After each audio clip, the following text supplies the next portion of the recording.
نواب تہور جنگ کے بہت اصرار پر حیدرآباد کا سفر بھی کیا۔ انیس کی مرثیہ خوانی کے بارے میں بڑے بڑے شعراء اس بات میں ہم خیال ہیں کہ انہوں نے انیس جیسا ماہر فن مرثیہ خوان نہیں دیکھا۔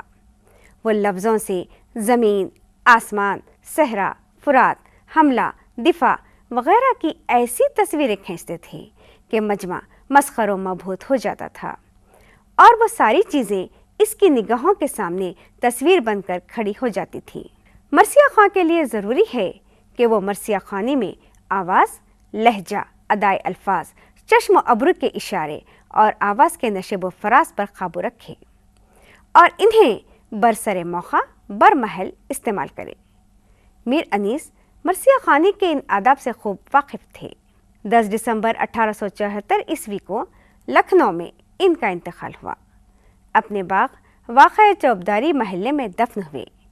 مرزا دبیر نے تاریخ وفات لکھی، جس کا تیسرا شعر زبان زد ہے خاص و عام ہے: آسماں بے ماہ کامل، سدرہ بے روح الامی، طور سینہ بے کلیم اللہ، ممبر بے انیس۔ اب ہم میر انیس کی مرثیہ نگاری کی خصوصیات کے بارے میں بتائیں گے۔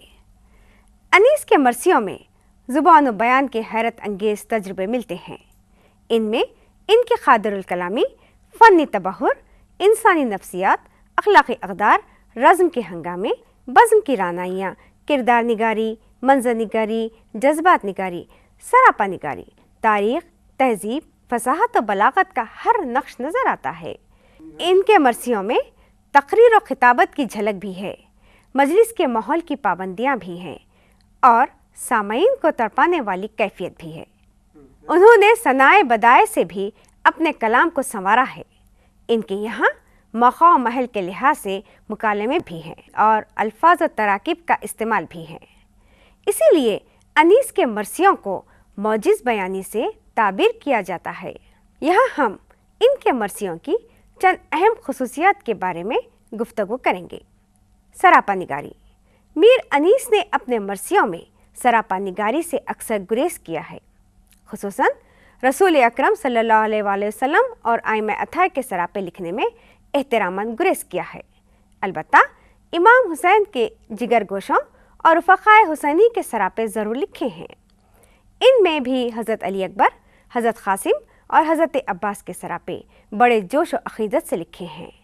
رفقائے حسینی کا مجموعی سراپا دیکھیے: وہ چاند سے ماتھے، وہ خبائیں، وہ ابائیں، تسبیح ہیں تو ہاتھوں میں، زبانوں پہ دعائیں، تن پھول سے غنچوں کی طرح تنگ خبائیں، بس جائے وہ سب راہ یہ جس راہ سے جائیں، نور مہ کامل کبھی سینے کو نہ پہنچے، بو ایسی کہ عطر ان کے پسینے کو نہ پہنچے۔ کردار نگاری۔ انیس نے اپنے مرثیوں میں کردار نگاری کے بہترین مرقع پیش کیے ہیں۔ اس میں ہر عمر اور ہر صنف کے کردار اپنی تمام خوبصورتی اور دلکشی کے ساتھ موجود ہیں۔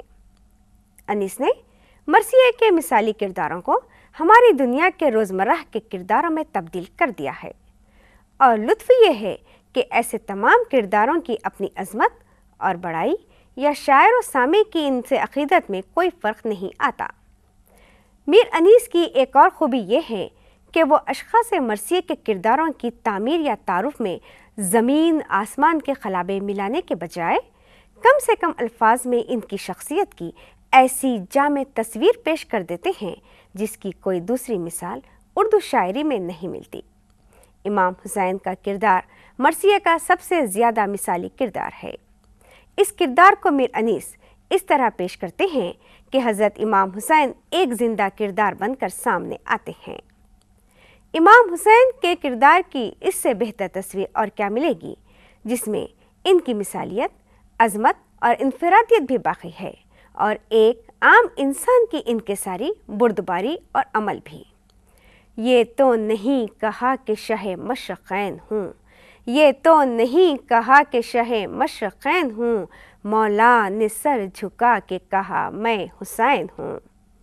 یا اس تمام طاقت اور معجزات کے باوجود جو شاعر اور عام مسلمان کے عقیدے کے مطابق حضرت امام حسین کو حاصل تھے، ان کا اپنے لیے یہ کہنا: میں کیا ہوں ایک عبد نہیں فو ضعیف و زار، میں کیا ہوں ایک عبد نحیف و ضعیف و زار، قدرت نہ زندگی کی نہ مرنے پہ اختیار۔ انہیں مثالی کرداروں کی صف سے نکال کر ایک عام انسان کی صف میں لا کھڑا کرتا ہے۔ جذبات نگاری۔ جذبات نگاری شاعری کی اصل روح رواں ہے۔ انسانی جذبات کی سینکڑوں قسمیں ہیں اور پھر ہر ایک کے مختلف مدارج اور مراتب ہیں۔ باپ بیٹے کی محبت، بھائی بھائی کی محبت، دوست احباب کی محبت، آقا اور غلام کی محبت وغیرہ۔ انیس نے زندگی کے ہر پہلو کو سمجھا۔ ان کا کلام انسان کے رنج و مسرت، کشمکش و اضطراب، جوش و ولولہ، غم و غصہ، عشق و محبت، وفاداری و جانثاری، بے بسی و مظلومی کی کیفیتوں کا آئینہ دار ہے۔ اس میں ہمیں انسانی نفسیات کے مد و جزر نظر آئیں گے جو انیس کی خادر الکلامی کی ضمانت ہی نہیں بلکہ ان کی گہری وجدانی آگہی کے بھی آئینہ دار ہیں۔ حضرت علی اکبر کی رخصت کے وقت ماں باپ کی حالت کو انیس نے اس طرح بیان کیا ہے: علی اکبر میری محنت کی طرف دھیان کرو، اماں واری میری بستی کو نہ ویران کرو، چھوڑ کر ماں کو نہ تم کوچ کا سامان کرو، پھر فدا ہو جیو پہلے مجھے قربان کرو، میرے جیتے نہ قدم گھر سے نکالو بیٹا، اپنی ماں در کا جنازہ تو اٹھا لو بیٹا۔ منظر نگاری۔ اردو میں منظر نگاری کے کچھ نمونے مثنویوں تک محدود ہیں۔ اردو میں مرثیہ وہ واحد صنف ہے جس میں منظر نگاری کے اعلیٰ ترین نمونے پیش کیے گئے ہیں۔ انیس نے مرثیے میں مناظر قدرت کے ایک ایک لمحے کو اپنی گرفت میں لے لیا ہے۔ مرثیوں میں انیس سے اچھی منظر نگاری کسی کے یہاں نہیں ملتی۔ کربلا کے بے آب و گیاہ میدان میں پیڑ پودے اور جنگل وغیرہ کا ذکر بے معنی ہے، لیکن چہرے یا تمہید کے بندوں میں میر انیس نے خوب کمالات دکھائے ہیں۔ جنگ کے وقت منظر کا بیان تو سورج کی تمازت، ریت کی تپش، لو اور دھوپ کے تھپیڑوں تک محدود ہے، لیکن اس محدود منظر میں بھی انیس نے ایسی گلکاریاں کی ہیں کہ موسم بہار کے مناظر بھی پھیکے پڑ جائیں۔ وہ لو وہ آفتاب کی حدت، وہ تاب و تب، کالا تھا رنگ دھوپ سے دن کا مثال شب، خود نہر القمہ کے بھی سوکھے ہوئے تھے لب، خیمے جو تھے حبابوں کے تپتے تھے سب کے سب، اڑتی تھی خاک خشک تھا چشمہ حیات کا، کھولا ہوا تھا دھوپ سے پانی فرات کا۔ اسی مرثیے کے چہرے میں صبح کا منظر اس طرح پیش کیا گیا ہے: وہ دشت وہ نسیم کے جھونکے وہ سبزہ زار، پھولوں پہ جا بجا وہ گوہر ہائے آبدار، اٹھنا وہ جھوم جھوم کے شاخوں کا بار بار، بالائے نخل ایک جو بلبل تو گل ہزار، خواہاں تھے نخل گلشن زہرا جو آپ کے، شبنم نے بھر دیے تھے کٹورے گلاب کے۔ واقعہ نگاری۔ کسی واقعے کو تسلسل کے ساتھ تحریر کرنا بذات خود ایک فن ہے۔ واقعہ نگاری میں جذبات کی شمولیت ضروری ہے۔ واقعہ صرف ایک منظر نہیں ہوتا جسے سپاٹ اور سادہ لفظوں میں پیش کر دیا جائے، بلکہ اس واقعے کی جزیات کی تفصیل بیان کرنا ہی واقعے کو پر اثر بناتا ہے۔ اصل واقعے میں شاعر اپنے مشاہدے اور تخیل سے ایسی رنگ آمیزی کرتا ہے گویا وہ جائے اخو پر خود موجود تھا۔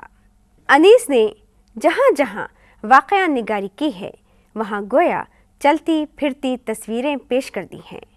مثال کے طور پر ہم اس واقعے کو پیش کر سکتے ہیں: حضرت عباس کو علم برداری سونپنے کا موقع ہے اور حضرت امام حسین کے بھانجے حضرت عون محمد علمداری کی خواہش رکھتے ہیں، لیکن کمسن ہونے کے سبب وہ کھل کر اس خواہش کا اظہار نہیں کر سکتے، بلکہ ماں کے سامنے اشاروں میں اپنی خواہش کا اظہار کرتے ہیں، اور اس موقع کو انیس نے اس طرح بیان کیا ہے: گہ ماں کو دیکھتے تھے کبھی جانب علم، نعرہ کبھی یہ تھا کہ نثارِ شہ امم، کرتے تھے دونوں بھائی کبھی مشورے بہم، آہستہ پوچھتے کبھی ماں سے وہ ذی حشم، کیا قصد ہے علی ولی کے نشان کا، اماں کس سے ملے گا علم نانا جان کا۔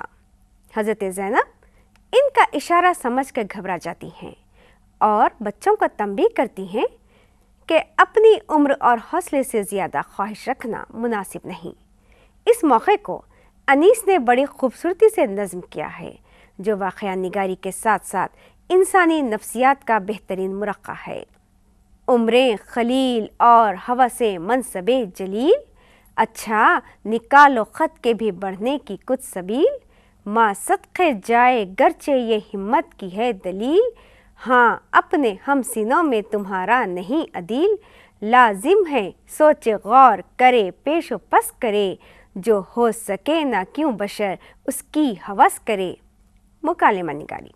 میراثی انیس میں مکالموں کی جیسی مثالیں ملتی ہیں، اس کی نظیر اردو شاعری میں مشکل سے ملے گی۔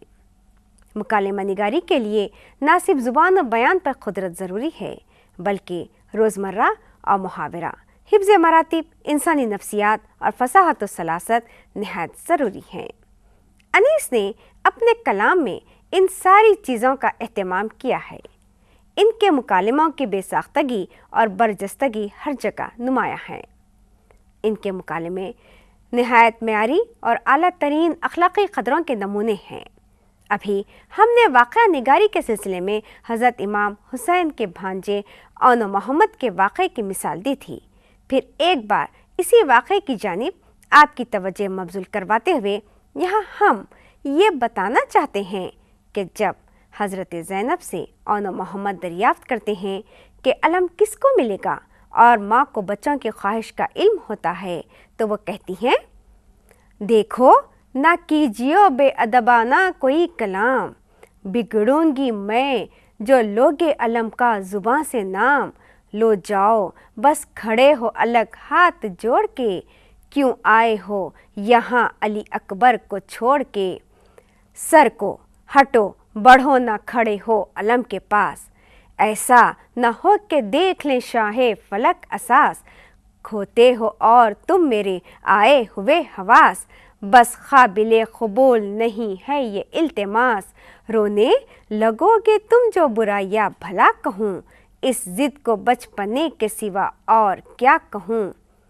اس طرح کے مکالمے میراثی انیس میں حضرت امام حسین کی فوج مخالف سے گفتگو، انصار و اعزاء امام حسین کے رجز اور دشمنوں سے بات چیت یا خصوصیت سے حر اور ابن سعد کے مباحثے، حضرت زینب کی حضرت عباس اور اون محمد سے بات چیت میں سامنے آتے ہیں، جو واقعے کے بتدریج ارتقاء میں معاون ہوتے ہیں اور ان کے ذریعے واقعات کی کڑیاں ایک دوسرے سے جڑتی چلی جاتی ہیں۔ رزم نگاری۔ مرثیہ ہی وہ صنف ہے جس میں سب سے پہلے جنگ کا ذکر ہمت و شجاعت اور جوان مردی کے کارنامے ملتے ہیں۔ رزمیہ لکھنے میں انیس کو مہارت حاصل تھی۔ انہوں نے اردو شاعری کو رزمیہ عناصر سے مالا مال کیا۔ کوئی مرثیہ اٹھا کر دیکھ لیجئے، اس میں سب سے تفصیلی بیان رزم کا ہے۔ وہ خود دعویٰ کرتے ہیں، رزم ایسی ہو کہ دل سب کے پھڑک جائیں ابھی، بجلیاں تیغوں کی آنکھوں میں چمک جائیں ابھی۔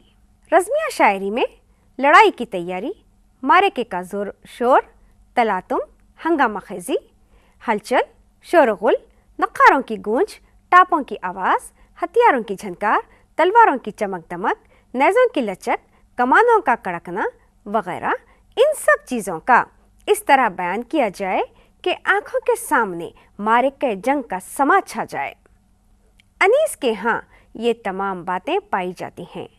وہ معرکہ جنگ کا سما اس طرح پیش کرتے ہیں، ایک با ایک طبل بجا فوج میں گرجے بادل، کوہ تھرائے زمیں ہل گئی گونجا جنگل، پھول ڈھالوں کے چمکنے لگے تلواروں کے پھل، مرنے والوں کو نظر آنے لگی شکل اجل، وہاں کے چاؤش بڑھانے لگے دل لشکر کا، فوج اسلام میں نعرہ ہوا یا حیدر کا، حکم پا نہ تھکے شتروں نے اڑائے تازی، مثل شہباز گیا ایک کے بعد ایک غازی، واہری حرب خوشا ضرب زہ جاں بازی، اڑ گئے ہاتھ بڑھا جو پے دست اندازی، تن و سر لوٹتے ریتی پہ نظر آتے تھے، ایک حملے میں قدم فوج کے اٹھ جاتے تھے،